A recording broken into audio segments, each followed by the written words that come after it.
నమస్తే ఓల్గా న్యూస్.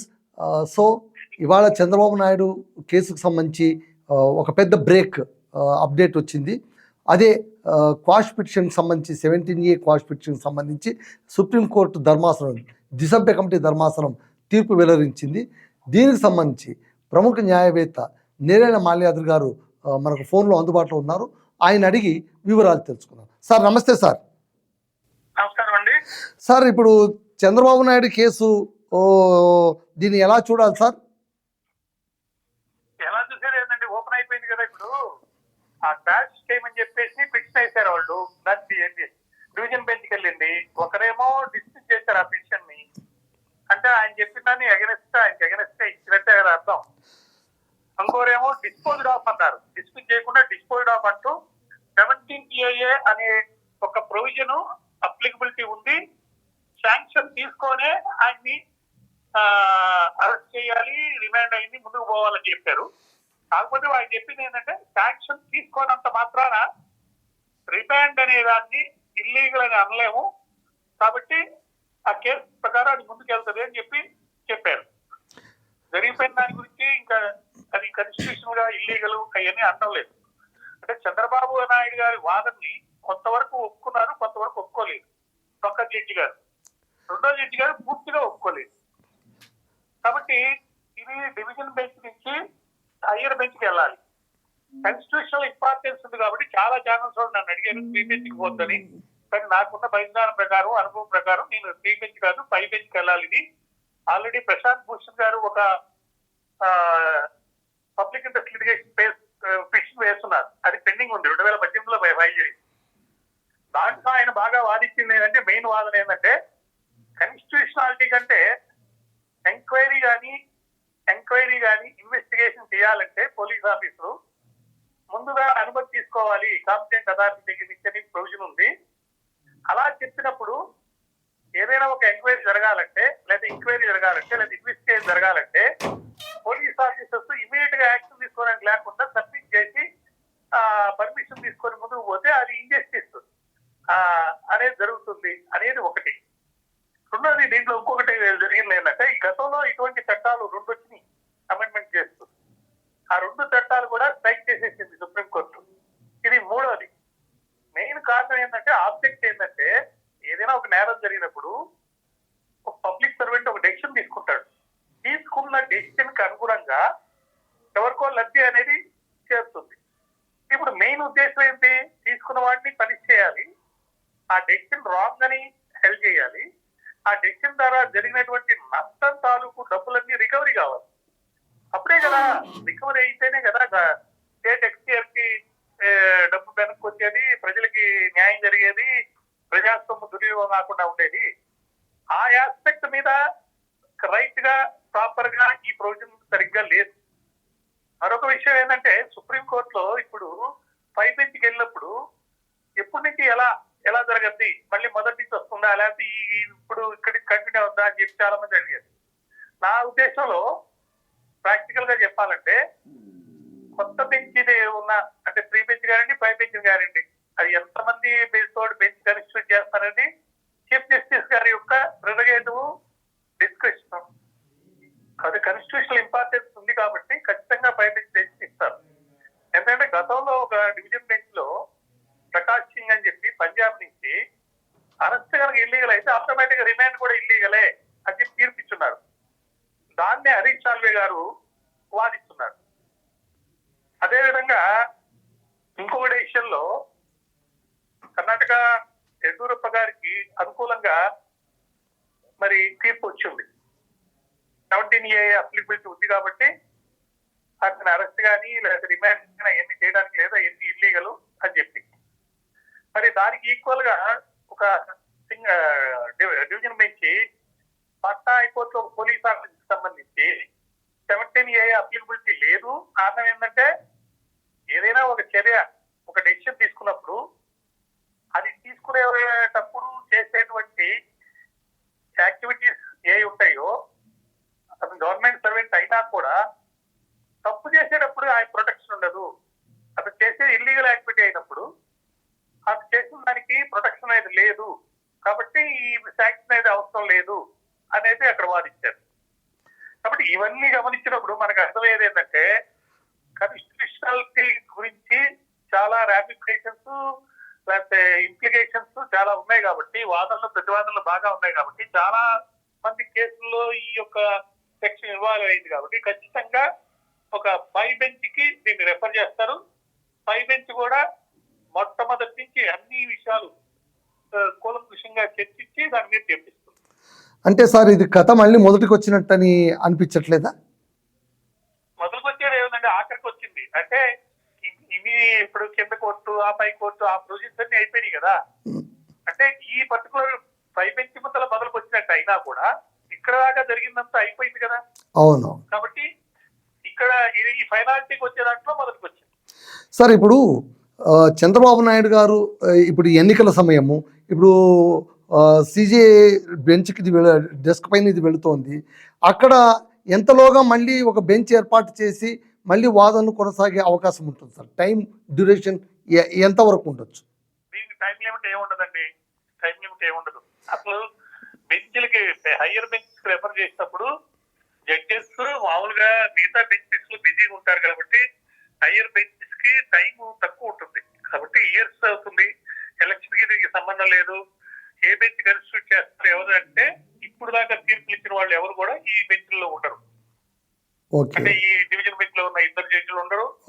కింద హైకోర్టు లో తీర్పు ఇచ్చినటువంటి జడ్జెస్ కూడా వాళ్ళు ఒకవేళ సుప్రీంకోర్టు ప్రమోషన్ అయ్యి లేకపోతే సెలక్షన్ అయ్యి వెళ్ళినా కూడా వాళ్ళు కూడా ఈ బెంచ్ లో ఉంటారు.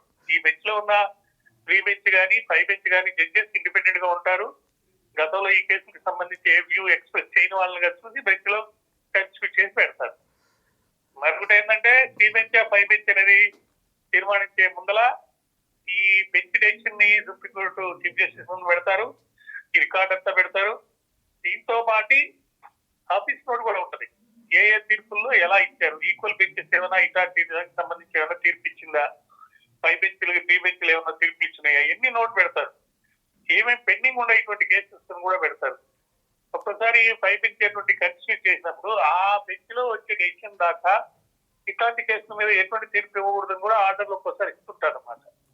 So we have to wait and see ఎన్ని బెంచ్ 3 బెంచ్ 5 బెంచ్ కన్స్టిట్యూట్ చేస్తారా, ఆ బెంచ్ లో ఎవరు ఉంటారు అవన్నీ చూడాలి.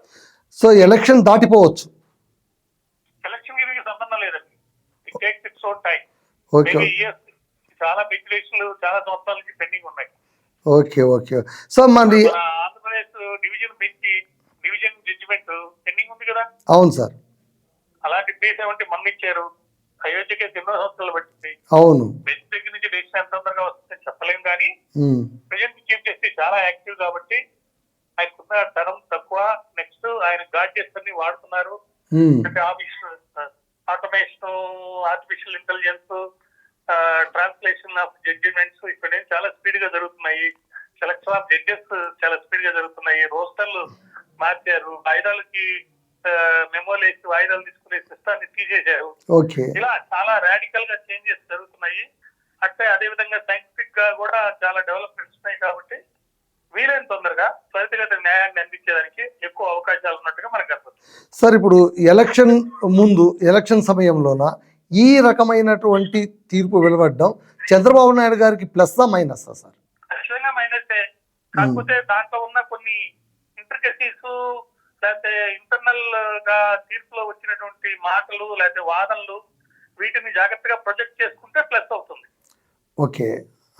దాన్ని ఎలా పొలిటికల్ గా స్ట్రాటజీ కదా. పోల్ మేనేజ్మెంట్ వేరు, పొలిటికల్ స్ట్రాటజీ వేరు. చంద్రబాబు నాయుడు గారు చాలా తెలివిగల వాళ్ళు. ఆయన పొలిటికల్ స్ట్రాటజీ అనేది చక్కగా మేనేజ్ చేసుకుని ఇది ఉంది కాబట్టి అందులో లీగల్ స్కిల్ కూడా చాలా పరిచయాలు ఉంటాయి వాళ్ళకి. దీన్ని ఏదో విధంగా వాళ్ళకి అనుకూలంగా ఉండేటట్టు చేసేదానికి అవకాశం ఉంది. కానీ ఇక్కడ ఏంటంటే చాలా ఇంపార్టెంట్ ఒక విషయాన్ని చాలా మంది మిస్ అయింది. ఎప్పుడైతే అరెస్ట్ లీగల్ అయి కాదా, లేకపోతే శాంక్షన్ తీసుకోకపోయినా అరెస్ట్ చేయొచ్చు, శాంక్షన్ తీసుకోకపోయినంత మాత్రాన అరెస్ట్ ఇల్లీగల్ అనలేము, శాంక్షన్ తీసుకోకపోయినంత మాత్రాన రిమాండ్ ఇల్లీగల్ అనలేము అని అన్నారు. కాబట్టి దాన్ని బేస్ చేసుకొని కొత్త కేసులు ఏమైనా ఉంటే ఫైల్ చేసి వాటిలో ఏమైనా అరెస్ట్ చేస్తారా కూడా ఆలోచించారు. సో అరెస్ట్ చేసే అవకాశాలు కూడా ఉన్నాయి. కొత్త కేసులు ఏమైనా ఉంటే ఇప్పుడు గవర్నమెంట్ అనేక డెసిషన్లు తీసుకుంటదండి. ఆ తీసుకున్న డెసిషన్ లో ఉన్న వాళ్ళకి మ్యాలిస్ ఉందా లేదా, Hmm. డబ్బులు ఏమైనా కొట్టేశారా లేదా, ఉమ్, ఆబ్జెక్ట్ ఏంటి, అసలు Hmm. ఎంత నేరం జరిగింది, Hmm. జరిగిన నేరానికి సంబంధించి ఎంత లాస్ జరిగింది, ఓకే, ఇటువంటి అన్ని కూడా ఇప్పుడు రీజన్ రివెంజ్ అంటే అదే కదా. అవును, గవర్నమెంట్ మారినంత మాత్రాన మారిన తర్వాత వచ్చే గవర్నమెంట్ అదే చంద్రబాబు నాయుడు గారు చెప్తూ ఉంది. ఉమ్, నేను చేసిన అన్ని పనులు కూడా రాజశేఖర రెడ్డి వచ్చిన తర్వాత కూడా, లేకపోతే ఆయన తదనంతరం కూడా వచ్చిన ముఖ్యమంత్రులు ఎవరు కూడా వాటిని మార్చలేదు, ఉమ్, కంటిన్యూ చేశాను అని అన్నారు. ఓకే, కాబట్టి Hmm. రీజన్ రివెంజ్ అనేది ఉంది ప్రస్తుతం అనేది ఆయన వాదన. అవును, ఇప్పుడు ఉన్న ముఖ్యమంత్రి లేకపోతే ఇప్పుడున్న పార్టీ పవర్ ఖచ్చితంగా ఈయన చేసినటువంటి అన్ని సంవత్సరాల్లో ఏ సంవత్సరంలో ఇప్పుడు ఏ తీర్పు ఇచ్చినా లేదా ఏ డెసిషన్ తీసుకున్నా ఉమ్, దాన్ని కన్స్టిట్యూషనల్ గా, లీగల్ గా, క్రిమినల్ గా ఏమేమి తప్పులు జరిగినాయి అనే దాని మీద ఒక కూలంకుష రివ్యూ అయితే జరుగుతుంది. అనేక కేసులు వచ్చినాయి కదా, రింగ్ రోడ్లని, అవును, తర్వాత ఇన్నర్ రింగ్ రోడ్ అని, లేదా అవును సార్, అవునవును, మద్యపానం అని, అవును, లేకపోతే ల్యాండ్స్, ఏమండి? ఇసుక scam, liquor scam, inner ring road deviation, ఆ, అంగళ్ళ కేసు, అన్ని అనేక డెసిషన్లు. అవును, ఇప్పుడు ఇంకా ఇంకా కొంతమంది చెప్పేది ఏంటంటే ఈ నీరు నీరు చెట్టు ఏదంటారు, అవును, అవును, ఆ పథకం మీద ఒక ఇది ఉంది, మద్యపానం మీద అయితే ఆల్రెడీ వచ్చింది. అవును, అనేక అనేక డెసిషన్స్ మీద స్టేట్ లాస్ జరిగిందా లేదా, అక్కడ ఏమైనా ఒక కాన్స్పిరసీ ఉమ్, అంటే ఇప్పుడు లాస్ అనేది స్టేట్ జరిగిందా లేదని గమనించినప్పుడు ఉమ్, ఈ తీర్పులో ఇచ్చినటువంటి డివిజన్ బెంచ్ లో వచ్చినటువంటి తీర్పులో ఉన్న ప్రిన్సిపల్ ఆ, శాంక్షన్ అయినంత మాత్రాన పోలీసు వాళ్ళు చేసిన అరెస్ట్ మేము ఇల్లీగల్ అనలేము, అనలేము, ఉమ్, శాంక్షన్ అయినంత మాత్రాన జడ్జి గారు ఇచ్చినటువంటి రిమాండ్ మేము ఇల్లీగల్ అనలేము అని అన్నారు. అవును, అటువంటిప్పుడు పోలీసు వాళ్ళు తగు చర్యలు తీసుకోవడానికి అవకాశం ఎక్కువ ఉంది కదా. ఎక్కువ ఉంది. సో ఎలక్షన్ లోపల మరికొత్త కేసులు ఏమైనా తెరపైకి వస్తే అరెస్ట్ చేసే అవకాశాలను కూడా కొట్టిపడేయలేము. కొట్టి పడేయడం లేదని మీరు అంటున్నారు, ఉన్నాయని నేను అంటున్నాను, ఉండేదానికి ఎక్కువ అవకాశాలు ఉన్నాయని. Okay, okay, okay, okay, okay, good, good, ఇప్పుడు రీజన్ రివెంజ్ అండి, పొలిటికల్ రైవల్రీ, అవును, ప్రతి విషయాన్ని ప్రతి పాయింట్ ని క్యాచ్ చేసుకోవడానికే ఎక్కువ ఆలోచిస్తారు. అవును. గతంలో కొన్ని ఆశయాలు, ఒక పద్ధతులు అన్ని ఉన్నాయండి. ఇప్పుడు దొంగ ఓట్లు కాడి నుంచి అధికారాన్ని చేజిక్కించుకోవడానికే ముఖ్యమైన చర్యగా చూస్తున్నారు, ముఖ్యమైన పనిగా చూస్తున్నారు. అందుకనే ఇప్పుడు గతంలో బీజేపీకి లేకపోతే బీజేపీ లాంటి పార్టీకి లేదా ఆర్ఎస్ఎస్ లాంటి వాటికి కొన్ని సిద్ధాంతాలు ఉన్నాయి. కానీ ఇప్పుడు మనం చూస్తే అది ఒక రెండో కాంగ్రెస్ అని అనిపించే పరిస్థితి వచ్చింది. అవును, మహారాష్ట్రలో ఏం జరిగింది, మరి కొన్ని రాష్ట్రాల్లో ఏం జరుగుతుంది, ఎవరు పవర్ లో ఉన్నారనేదే ముఖ్యం. ఆ పవర్ లో రావడానికి కోసం ఏ పనులు ఎవరు చేస్తున్నారంటే అందరూ అన్ని చేస్తున్నారు. క్యాండిడేట్లు మారుస్తున్నారు, లేకపోతే చంద్రబాబు నాయుడు అన్నట్టు ట్రాన్స్ఫర్ చేసేస్తున్నారు, కొంతమందికి ఇవ్వటం లేదు, అవును, డబ్బే ప్రాతిపదిక గా చూస్తున్నారు, అంగబలం చూస్తున్నారు, ఆర్థిక బలం చూస్తున్నారు.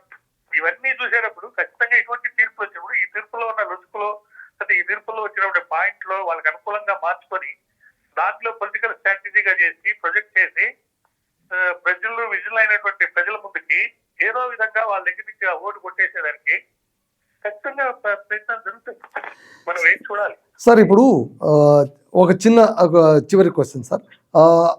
ఒకవేళ చంద్రబాబు నాయుడు గారు ఈ ఎన్నికల తర్వాత అధికారంలోకి వస్తే, ఒకవేళ ఈ కేసు మిగిలిన నాయకులపైన ఉన్న కేసుల్లాగా దీర్ఘకాలిక పెండింగ్లో పడిపోయే అవకాశాలు ఉన్నాయా? మిగిలిన నాయకులే కాదండి, ఏ నాయకుల మీద కేసు అని కాదు అక్కడ ముఖ్యం. ఓటుకు నోటు కేసా లేకపోతే జగన్ గారి మీద పెట్టిన కేసులు కేసేసా అని కాదు ముఖ్యం. మీరు ఎంత పెద్ద అడ్వకేట్లని ఎంత పెద్ద తెలివిగల్లోని పెట్టుకున్నారు అనే దాన్ని పెట్టుకుంటారు అనమాట. అంటే ఉదాహరణకి లిటిల్ ఫీజ్ లిటిల్ లా, మోర్ ఫీజ్ మోర్ లా. ఓకే, ఓకే, అలాంటి సిస్టమ్ లో మనం ఉన్నాం.